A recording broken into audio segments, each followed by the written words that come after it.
Nama Tatang Koswara dikenang sebagai salah satu penembak runduk paling legendaris yang pernah dimiliki Indonesia.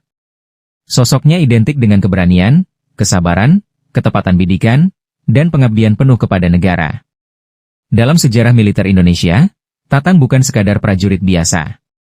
Ia adalah sniper yang bergerak dalam senyap, menyusup jauh ke wilayah musuh, lalu menghilang tanpa jejak setelah menyelesaikan misi. Namanya mulai dikenal luas saat terlibat dalam Operasi Seroja, operasi militer Indonesia di Timor Timur yang dimulai pada 7 Desember 1975. Operasi tersebut dilakukan pemerintah Indonesia untuk menghadapi kekuatan Fretilin, kelompok politik dan militer yang ingin memerdekakan Timor Timur dari pengaruh Indonesia setelah lepas dari Portugis. Berbeda dengan pasukan biasa, seorang sniper bekerja sendirian. Tatang harus berjalan berhari-hari menyusup ke jantung pertahanan lawan tanpa diketahui. Ia hidup dalam kesunyian, tidur di hutan, menahan lapar, dan hanya menunggu satu momen sempurna untuk menarik pelatuk. Salah satu kisah paling terkenal terjadi ketika Tatang mendapat perintah menghabisi seorang komandan Valintil, sayap militer Fretilin. Dari jarak sekitar 300 meter, ia telah mengintai target sejak malam hari. Namun ia tidak gegabah. Seorang sniper harus sabar dan hanya menembak ketika peluang benar-benar sempurna. Menjelang pagi, target mulai bergerak menjauh dari pasukannya. Tatang segera membidik dan melepaskan satu tembakan.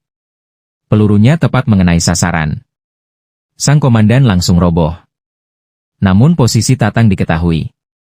Pasukan Fretilin langsung memberondong tempat persembunyiannya. Sebuah serpihan peluru mengenai kakinya setelah memantul dari kayu.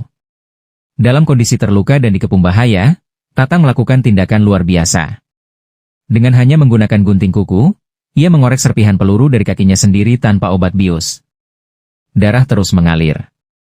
Untuk menghentikannya, Bagi Tatang, merah putih bukan sekadar simbol negara.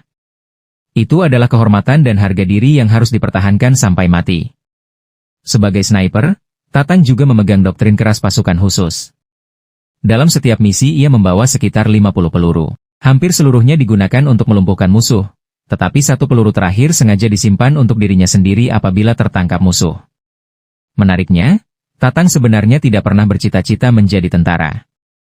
Pada tahun 1967, ia hanya mengantar adiknya mendaftar TNI di Kodim Banten.